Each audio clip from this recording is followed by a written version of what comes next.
Liberty's leave policy was tremendous. Having the ability to take 16 weeks off, fully paid to bond with my child, was an incredible experience. At Liberty Mutual, you can find a career that supports you at every step, even baby steps. We offer up to 16 weeks parental leave for new moms and dads. And because not everyone's pathway to parenthood looks the same, we offer robust fertility, surrogacy, and adoption benefits too.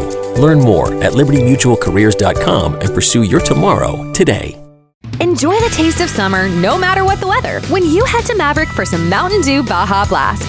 You'll love the legendary, refreshing tropical lime flavor. And to make the sweetness last longer, Maverick now has it in 1-liter bottles. For a limited time, get 2 for $5. Single purchase regular price. Plus, Adventure Club members get 25 bonus trail points with purchase. So blast into Maverick today and enjoy that unmistakable Baja flavor. Maverick. Adventure's first stop. Hey, strangers. In our 1.5 years of production, we've never missed an episode, and we don't want to break that streak. It would perhaps bring us bad luck, or maybe some kind of mysterious rash. We're not very up on curses and would prefer to keep that knowledge to a minimum. However, due to our extreme, and we mean that in an early 2000s X Games kind of way, travel schedules this month, we were unable to get a brand new episode ready this week. But worry not. We are releasing one of our earliest premium episodes for you on the main feed, remastered and cleaned up quite nicely, so our patrons will also enjoy a new listening experience. We also have a brand spanking new premium episode coming in just a few days' time, and it's going to be a fascinating one. And by that, we mean that it's about a giant shark. On the next episode to hit our main feed, we promise you a super-sized cryptid story featuring one of our very favorite mysteries, one that, yours truly actually remembers from her early childhood in South Carolina. It involves lizard people, or, more specifically, lizard person. Anyway, we can't wait to bring that story to you. So, as we say in the South, y'all come back round soon. Now, we hope you enjoy this spooky tale from, yes, Florida, where everything does indeed occur.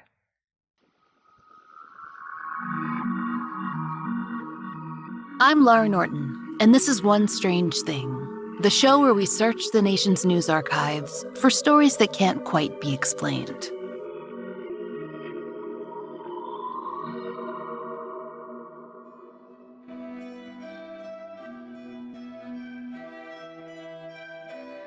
We begin today's episode with just a little history.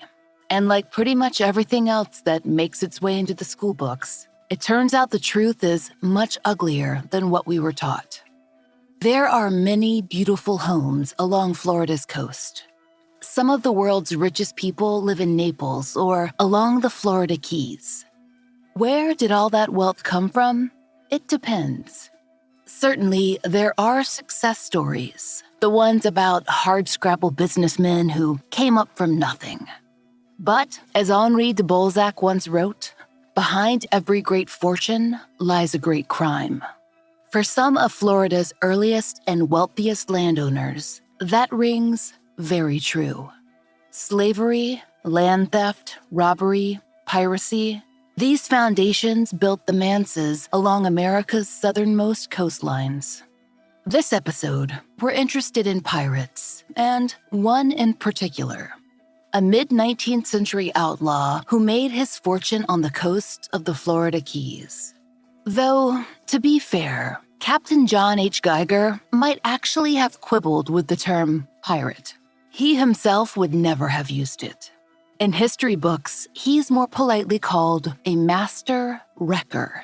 That term might not mean anything to you, and that's fine, because it tells us almost nothing about what Geiger actually did.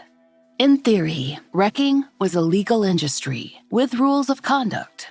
In practice, it was closer to winner take all. You see, a wrecker's job was to sort through broken and half-sunken ships along coral reefs, or ones that had been slammed into shoals by the Gulf Stream. Shipping was big business, so there were always a few wayward boats ripe for the plundering.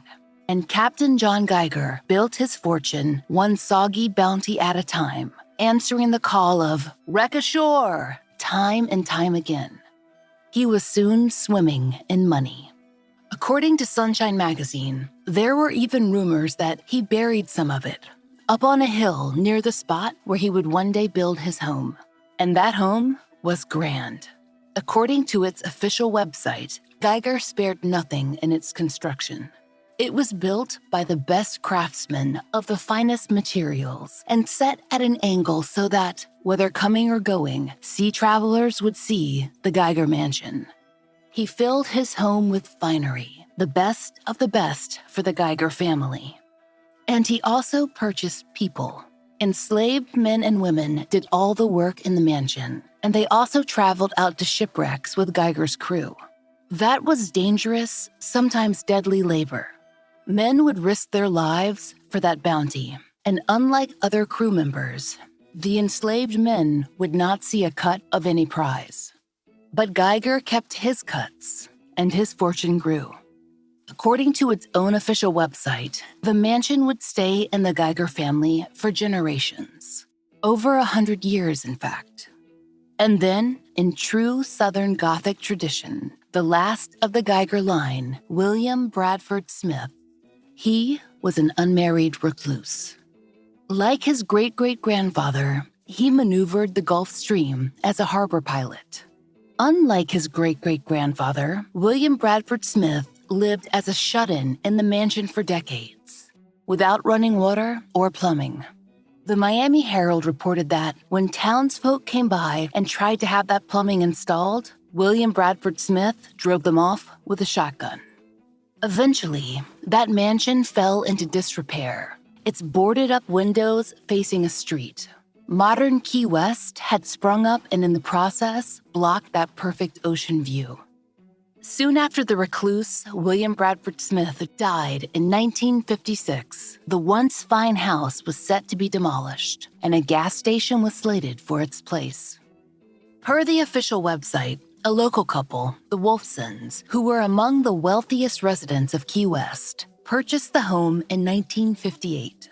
They decided to turn it into a museum and named it after the naturalist painter James Audubon. Audubon had never actually been to the Geiger home.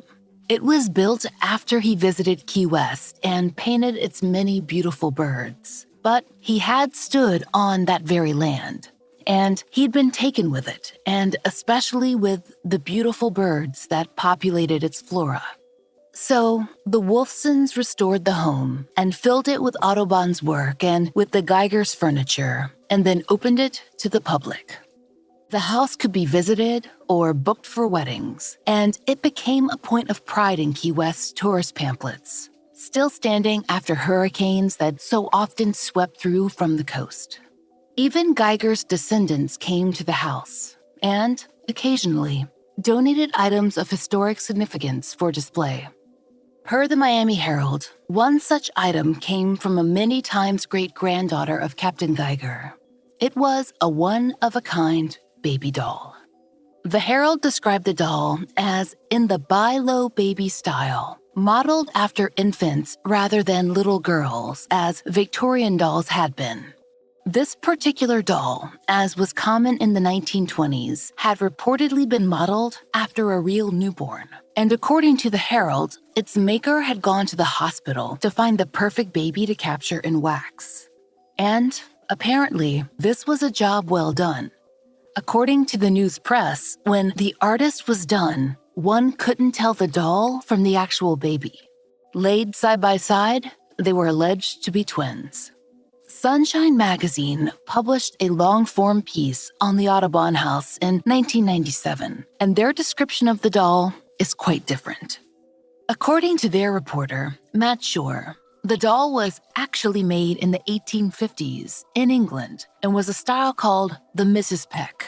Quote, About 22 inches high, with a wax head, arms and legs, and a cloth torso, and an odd, sickly appearance. We've seen the doll described both ways in dozens of articles and blogs. We'll leave the judgment up to our listeners, whether it's Bilo Baby or Mrs. Peck, but we'll offer this. We haven't seen many newborns with full heads of bristling blonde hair and shining teeth. Combined with a formal nightgown, the whole look doesn't exactly scream infancy. Whichever version is correct, staff at the museum agreed on one thing. This doll was unsettling. Per the Miami Herald, an administrator described it as having, quote, a totally white complexion, a sneer, and a tooth sticking out. Tom Greenwood, the manager of the museum gift shop, agreed. He told Sunshine Magazine, quote, it had the pallor of a cadaver. It had dark circles under the eyes, and it had little yellow teeth. We've often heard how creepy that doll was. We don't know why Geiger's descendant wanted to donate her Bilo Baby / Mrs. Peck doll. Perhaps she felt that she'd grown too old for dolls. Perhaps there were other reasons. Either way, the doll came to the Audubon Museum in the 1980s. Per the Herald, it was duly placed in a protective plexiglass display. It sat on the third floor in a baby carriage among all the other detritus collected by Geiger and his descendants. Visitors could shuffle through the house and marvel at all the treasures a wealthy man could collect when he didn't care about human rights or any rules, really. And Florida's Audubon House would have been just that, a museum of relics, of people and institutions long gone, except for one strange thing. This episode is brought to you by Progressive Insurance. Whether you love true crime or comedy, celebrity interviews or news, you call the shots on what's in your podcast queue. And guess what? Now you can call them on your auto insurance too with the Name Your Price tool from Progressive. It works just the way it sounds. You tell Progressive how much you want to pay for car insurance, and they'll show you coverage options that fit your budget. Get your quote today at Progressive.com to join the over 28 million drivers who trust Progressive. Progressive Casualty Insurance Company and Affiliates. Price and coverage match limited by state law. When you're in winter's favorite town, the snow-covered mountains surround you. A historic Main Street charms you. And every day brings a new adventure. Welcome to Park City, Utah.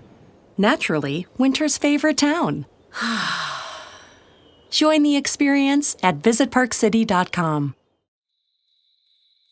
It seems that the doll's addition to the collection garnered quite the reaction. Not from the viewing public, but perhaps, if you'll humor us, from the museum's less corporeal residents. Like many other historical homes, the Audubon House is said to be absolutely teeming with ghosts. Practically overflowing, if local stories are true. According to its official website, it is a card-carrying haunted house certified by, quote, numerous paranormal societies. And who's haunting the Audubon's halls? It depends on who you ask. Sunshine Magazine reports that visitors have claimed to see Captain Geiger himself gazing into his telescope and out over the sea. Or maybe it's the ghost of William Bradford Smith, his shut-in heir who failed to continue the family line. Perhaps the guilt of that weighed on him. Perhaps it tied him to the house for all eternity. Others believe that some of Captain Geiger's 12 children still run the hallways. Per Sunshine Magazine, at least one young Geiger died in the children's wing after suffering a fall. That wing on the third floor seems to be a hub for paranormal activity. Some museum staff have told Sunshine Magazine that they've run into multiple ghosts. A woman in a ball gown on the stairs might be Captain Geiger's wife, Lucretia. The lonely bachelor, William Bradford Smith, who staff call Willie, he apparently announces his presence with a sudden, distinct odor of urine.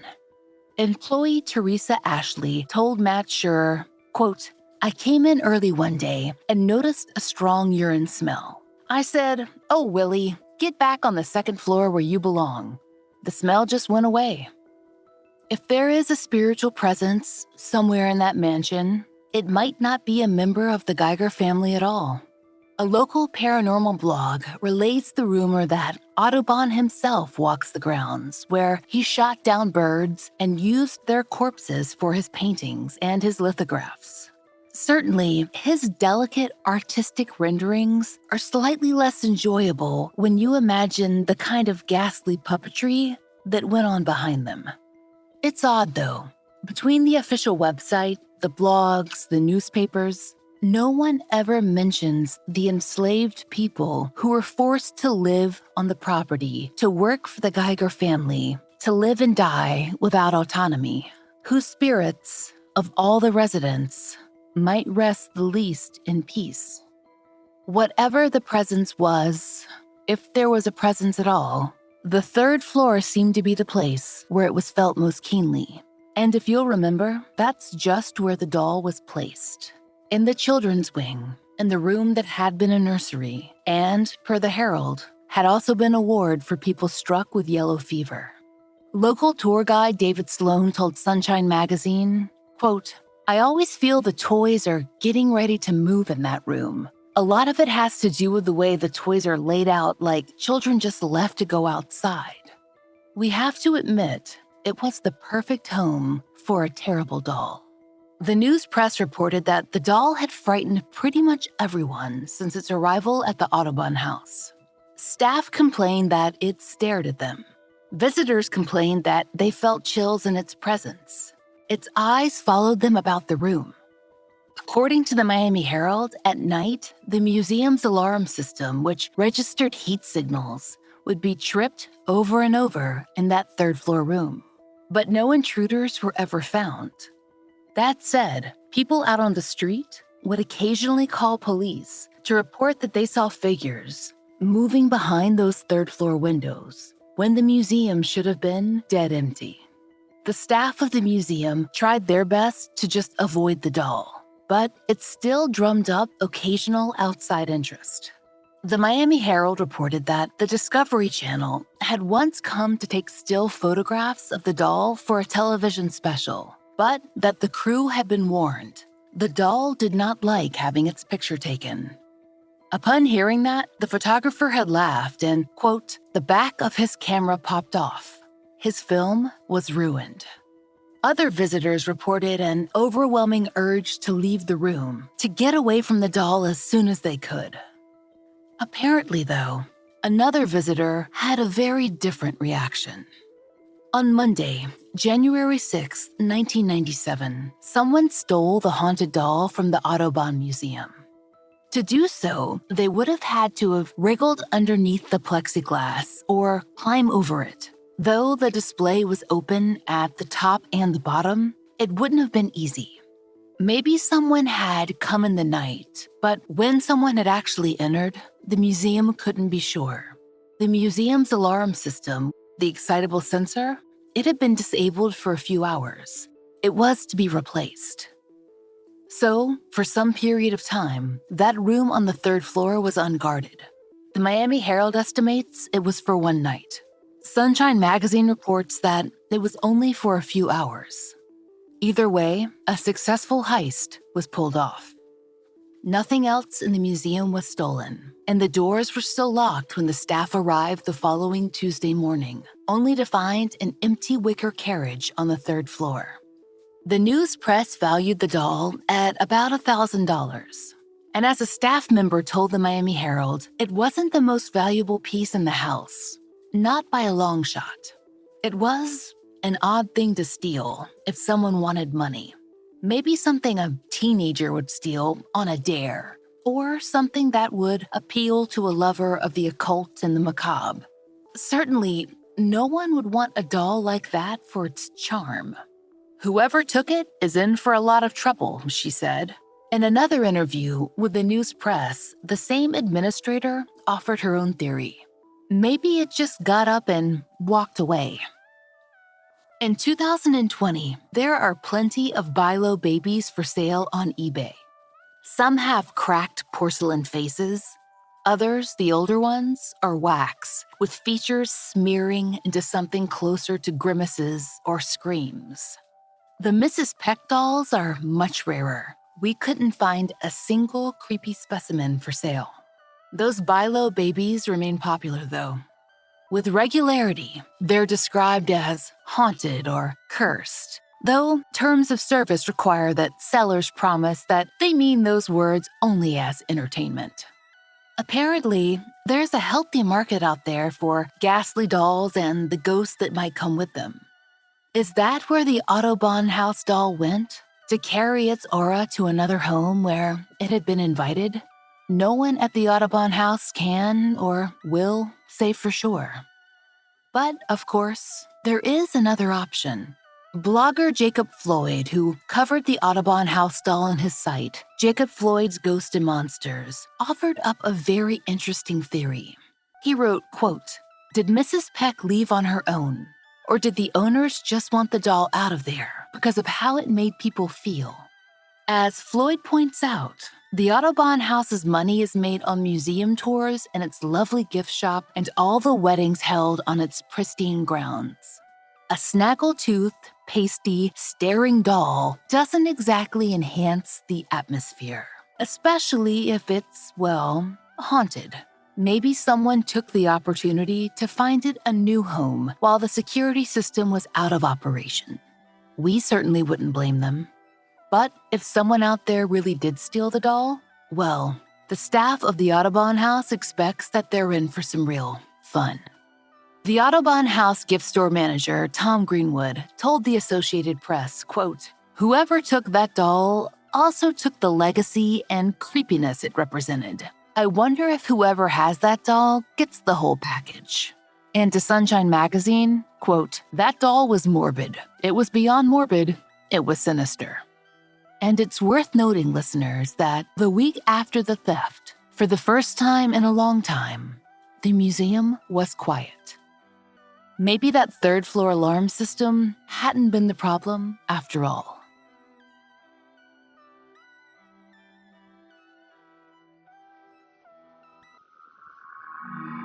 Join us next time for another real-life story from the fine print of America's local papers.